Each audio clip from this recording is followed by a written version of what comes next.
অবশ্যই আগে বিচার। বিচার না পেলে কোনো উৎসব হবে না। আমরা তো প্রতিবাদের উৎসবেই আছি, প্রতিরোধের উৎসবেই আছি, এটাই আমাদের কাছে উৎসব। বিচারের দাবিতে মানুষ এখনো রাস্তায়, তাদের দাবি একটাই, বিচার চাই। এদিকে বাংলার মুখ্যমন্ত্রী বলছেন 1 মাস তো হলো, এবার উৎসবে ফিরুন, পুজোয় ফিরুন। এই বিষয়ে ডিওএফআই অল ইন্ডিয়া সেক্রেটারি কি বলছেন, আসুন আমরা ওনার মুখ থেকেই শুনে নিই। বাংলার মুখ্যমন্ত্রী বলছেন 1 মাস তো হলো, এবার উৎসবে ফিরুন, পুজোতে ফিরুন, আনন্দ করুন। এই বিষয়ে কি বলুন?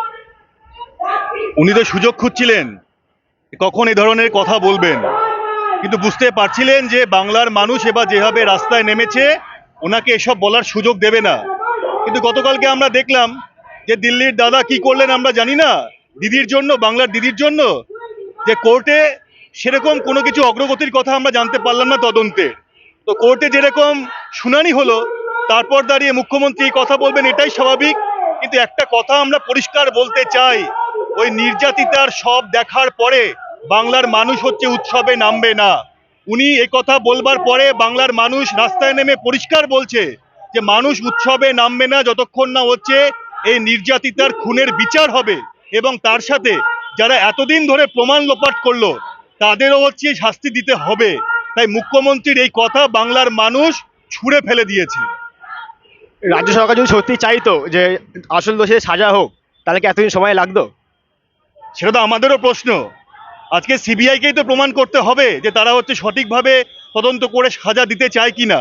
এর আগে আমরা সিবিআইকে দেখেছি বিভিন্ন তদন্তে, তাদের যা ভূমিকা এবং তারপরে যা শাস্তির বহর, আজকে মানুষের মনে এই প্রশ্ন উঠছে যে সিবিআই এখন তোতা পাখি হবে না বাংলার মানুষের এই গণ আন্দোলন দেখে সঠিক পথে হাঁটবে, তাদেরকেই ঠিক করতে হবে। এটা তো ঠিক যে 1 মাস চলে গেল, যথেষ্ট সময়, কিছুটা তো অগ্রগতি হতো, কিন্তু কিছুই তো আমরা জানতে পারছি না। তাই যদি কেউ মনে করে যে আগে তদন্তের মতো এই তদন্তকে একই খাদে ফেলে দেবেন, তাদেরকে বলছি আপনারাও তৈরি হয়ে থাকুন যে বাংলার মানুষ এবার কাউকে ছাড়বে না।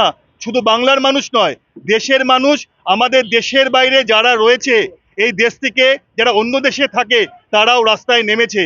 এই গণ আন্দোলন আপনারা আগে কেউ দেখেননি। কেউ যদি মনে করেন যে সেটিং করে তারা সঠিক তদন্তকে বিপথে চালিত করে দেবেন, তারাও এই গণ আন্দোলনের তাপ থেকে বাঁচতে পারবেন না। মুখ্যমন্ত্রী চাইছেন আন্দোলনটা বন্ধ হোক, উনি কি ভয় পেয়েছেন? তিনি তো প্রথম দিন থেকে চাইছেন আন্দোলন বন্ধ হোক। তাহলে কেউ ওই ঘটনা ঘটার পর তার বাবা মাকে বাড়িতে গিয়ে বলতে পারে যে আসল দোষী তো ধরা পড়ে গিয়েছে, টাকা দিতে চাই? তখন নির্যাতিতার মা টাকাও নেননি এবং বলেছেন যে আমি মনে করি না যে একজনই আসল দোষী। শুধু নির্যাতিতার মা নয়, পশ্চিমবঙ্গের কোনো মানুষ মনে করে না যে একজন এই ঘটনার সঙ্গে যুক্ত। এর পেছনে অনেক বড় ষড়যন্ত্র রয়েছে। তো প্রথম দিন থেকে তিনি চেষ্টা করছেন যে আন্দোলনকে বন্ধ করবার জন্য। কালকে আমরা সুপ্রিম কোর্টে দেখলাম নির্লজ্জের মতো যিনি রাজ্য সরকারের আইনজীবী, তার নাম বলতে পর্যন্ত আমার ঘৃণা করছে। তিনি বলছেন যে গাদা গাদা আন্দোলন হচ্ছে, অন্য বিষয় নিয়ে বলছেন না, উত্তর দিতে পারছেন না বিভিন্ন প্রশ্নের, কিন্তু আন্দোলন বন্ধ করবার জন্য তিনি সুপ্রিম কোর্টে সওয়াল করছেন। কিন্তু আমরা বলছি, যতই সওয়াল করুন আর হুমকি দিন আর ধমকি দিন, ওই হুমকি এবং ধমকি এখন বাংলার মানুষ মানবে না, মানছে না। আপনি বলার পরেও জুনিয়র ডাক্তাররা আন্দোলনে অনড় রয়েছে, আমরা আন্দোলনে অনড় রয়েছি।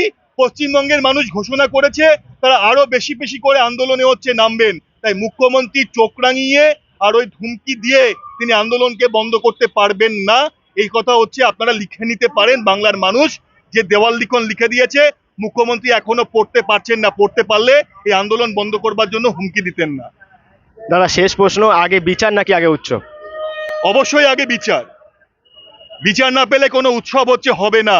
আমরা তো প্রতিবাদের উৎসবেই আছি, প্রতিরোধের উৎসবেই আছি, এটাই আমাদের কাছে উৎসব।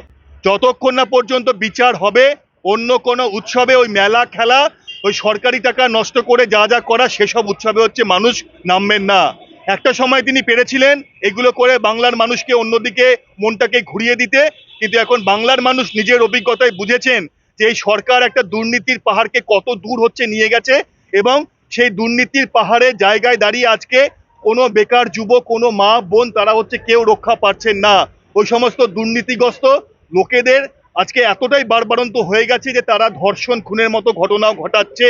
আসলে কালীঘাট থেকেই এই সমস্ত কিছুকে নিয়ন্ত্রণ করা হয় এবং তাদের চক্রান্তেই চলছে।